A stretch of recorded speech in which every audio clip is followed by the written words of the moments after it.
56 бөлүм. Теңир мындай дейт: акыйкаттыкты сактагыла, чындыкты жараткыла. Анткени мен куткара турган, менин адилеттигим көрсөтүлө турган мезгил жакындап калды. Муну кылган адам бактылуу, муну бекем кармаган, ишембини сактап, аны булгабаган, жамандык кылуудан колун сактаган адам уулу бактылуу. Теңирге кошулган бөтөн уруунун уулу, Теңир мени өз элинен таптакыр бөлүп салды деп айтпасын. Эбнух, мен куураган жыгачмын деп айтпасын. Анткени Теңир Эбнухтар жөнүндө мындай дейт: менин ишембилеримди сактап, менин эркимди аткарууну тандап, менин келишимимди бек сактагандарга мен өз үйүмдөн жана өз дубалдарымдан уулдар менен кыздардыкына караганда жакшы орун жана ысым берем. Аларга жок болбой турган түбөлүктүү ысым берем.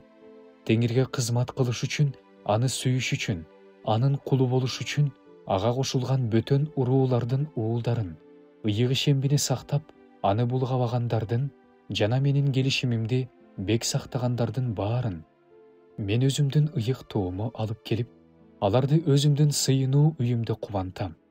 Менин курмандык чалынуучу жайымда алардын бүтүндөй өрттөлүүчү курмандыктары жана башка курмандыктары мага жагымдуу болот. Анткени менин үйүм баардык элдер үчүн сыйынуу үйү деп аталат. Чачырап кеткен ысырайылдыктарды жыйнап жаткан Кудай Теңир мындай дейт: жыйналган ысырайылдыктарга кошуп, мен башкаларды да жыйнайм.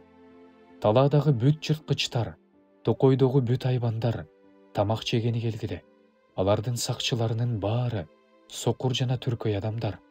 Алардын баары дудук дөбөттөр, үрө алышпайт, жөөлүшөт, жатышат, уйкуну жакшы көрүшөт.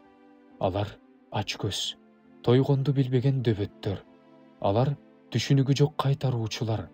Ар бири өз жолуна бурулуп кетти. Баары өз керт башынын кызыкчылыгын ойлойт.